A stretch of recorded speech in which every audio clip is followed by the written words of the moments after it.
For nearly 14 centuries, Muslims have been slaughtering their fellow Muslims. The latest example of Muslim-on-Muslim terror came early yesterday morning in Nigeria.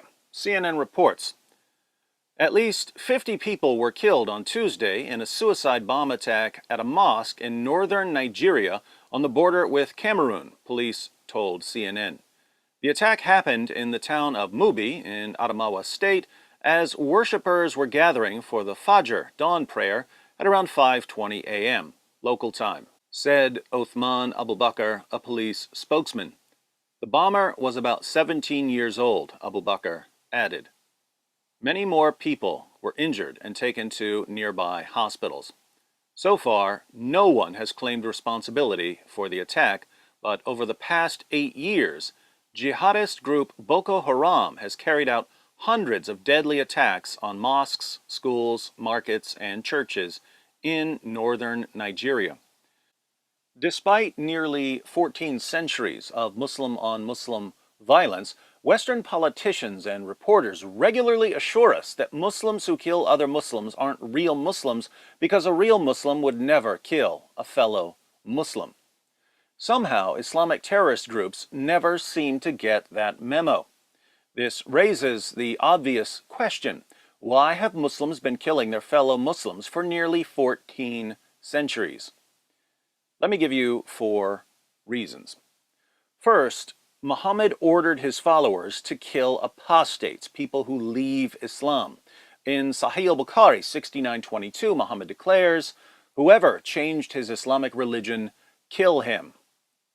Second, Muhammad promised his followers that they would be rewarded in paradise for killing apostates. In Sahih al-Bukhari 69:30, he proclaims, "During the last days there will appear some young foolish people who will say the best words, but their faith will not go beyond their throats," i.e., they will have no faith, "and will go out from," i.e., leave their religion as an arrow goes out of the game. So wherever you find them, kill them, for whoever kills them shall have reward on the day of resurrection. So, if you want to get extra virgins in paradise, you can get your extra virgins by killing apostates, not according to David Wood, according to Muhammad. Third, Muhammad and the Qur'an set the apostasy bar extremely low. In other words, Muhammad and Allah made it extremely easy to accuse someone of apostasy in Islam. In the hadith we just read, Muhammad refers to young foolish people who will say the best words, but their faith will not go beyond their throats, i.e., they will have no faith.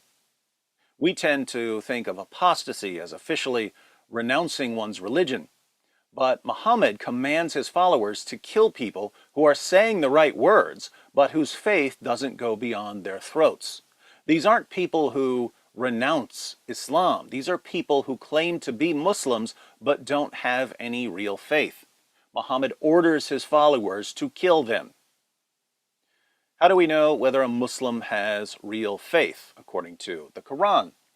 Surah 4, verse 65, "But know by your Lord, they can have no faith until they make you, O Muhammad, judge in all disputes between them, and find in themselves no resistance against your decisions, and accept them with full submission." You have no real Islamic faith until you have no resistance against Muhammad's decisions and you submit fully to those decisions. So a Muslim from Boko Haram or ISIS or the Taliban can point to other Muslims and say, "You're not obeying Muhammad's command to do X, Y, or Z, therefore you're not a Muslim according to Surah 4, verse 65 of the Quran, and Muhammad says that I'll be rewarded in paradise for killing you." Or a mosque full of people like you.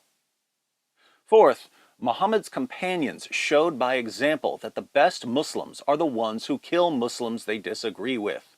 According to Muhammad, the first generation of Muslims was the best generation of Muslims. Sahih Muslim 6470. The Messenger of Allah was asked, "Which of the people are best?"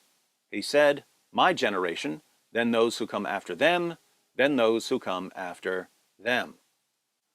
Why is it extremely problematic that Muhammad calls the first generation of Muslims the best generation of Muslims? It's problematic because the first generation of Muslims almost annihilated itself when Muslims started killing each other. They would kill each other over simple disagreements.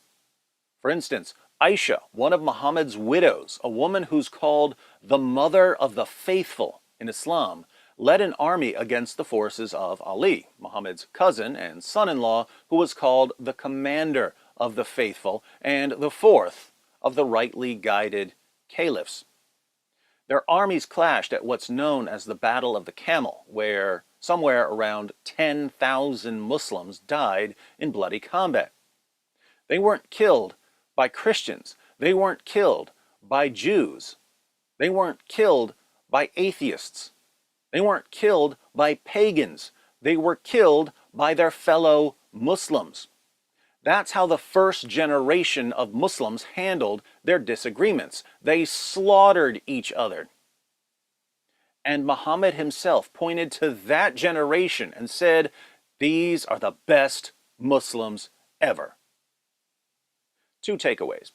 One, since Islam's most trusted sources provide a recipe for Muslim-on-Muslim violence, the best way to protect Muslims from this violence is to show Muslims that Muhammad was a false prophet. So, learn some facts about Muhammad, expose him as the most obvious false prophet in history, and you'll be saving lives. Two, politicians and reporters and educators and actors call people bigots and racists and hate-mongers and Islamophobes for trying to undermine the Islamic teachings that lead to endless Muslim-on-Muslim violence. By shielding violent Islamic teachings from criticism, politicians, reporters, educators, and actors aren't protecting Muslims. They're killing Muslims. The largest anti-Muslim hate group in the world is Islam. The second largest anti-Muslim hate group in the world is the alliance of Western forces that condemn all open, honest discussion of Muhammad and his teachings.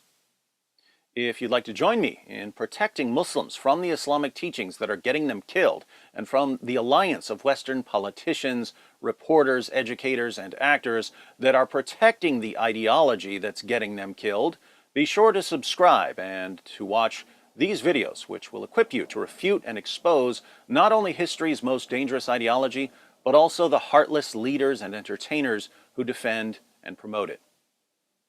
More to come.